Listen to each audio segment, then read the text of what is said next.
small hamlet located on the northern shore of Wallaga Lake between Tilba and Bermagui.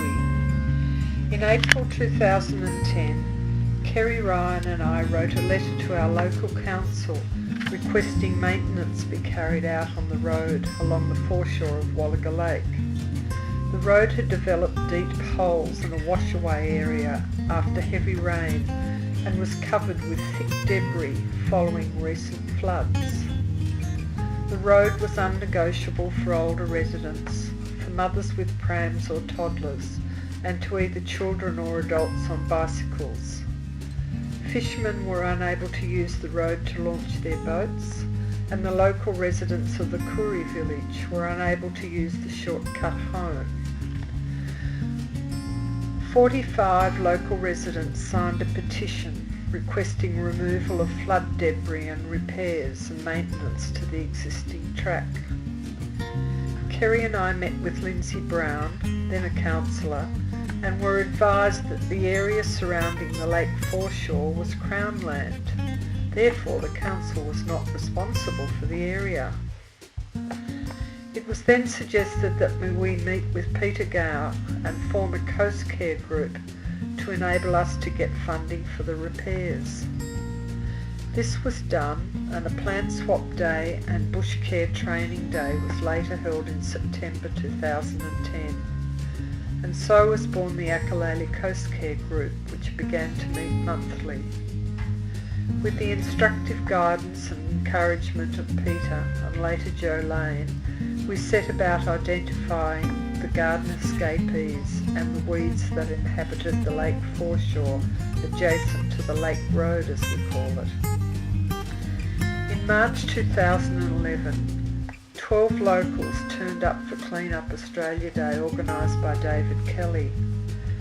With the help of a local tractor, we removed a huge pile of rubbish from around the foreshore, including a dump trailer, rotted truck and tractor tyres, and many bags of rubbish.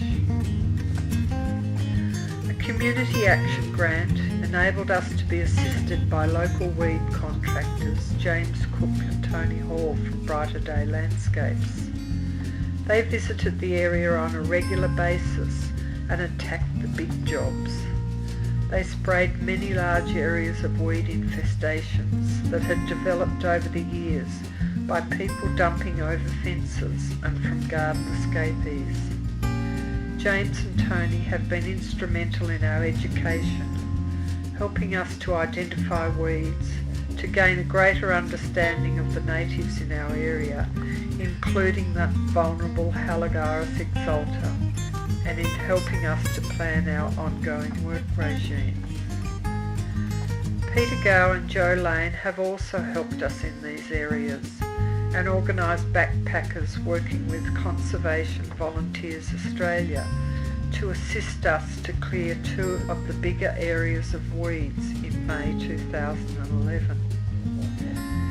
Local native varieties were then planted up after the clearing, and we have had a 75% success rate with those plantings.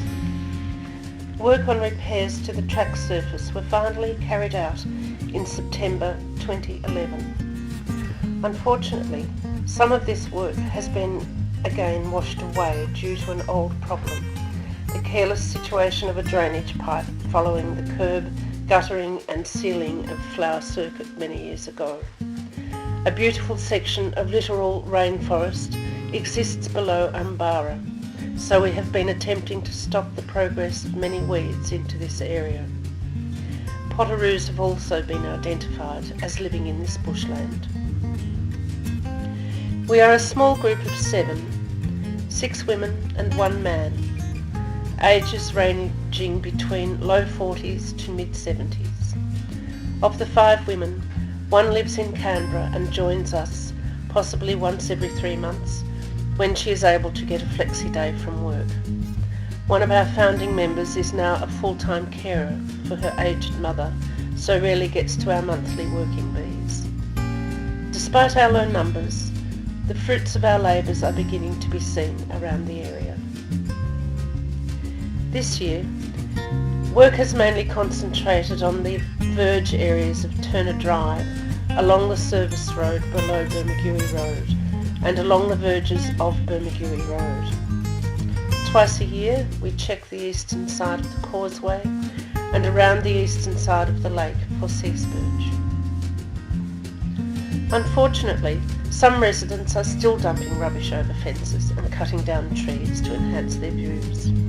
Despite this, there is less lantana, blackberry, turkey rhubarb, Madeira vine, seaside daisy, moth plant, creeping groundsel, bridal creeper, wandering dew, crucifix orchids, agapanthus, and mother of millions coming to maturity to litter our beautiful area.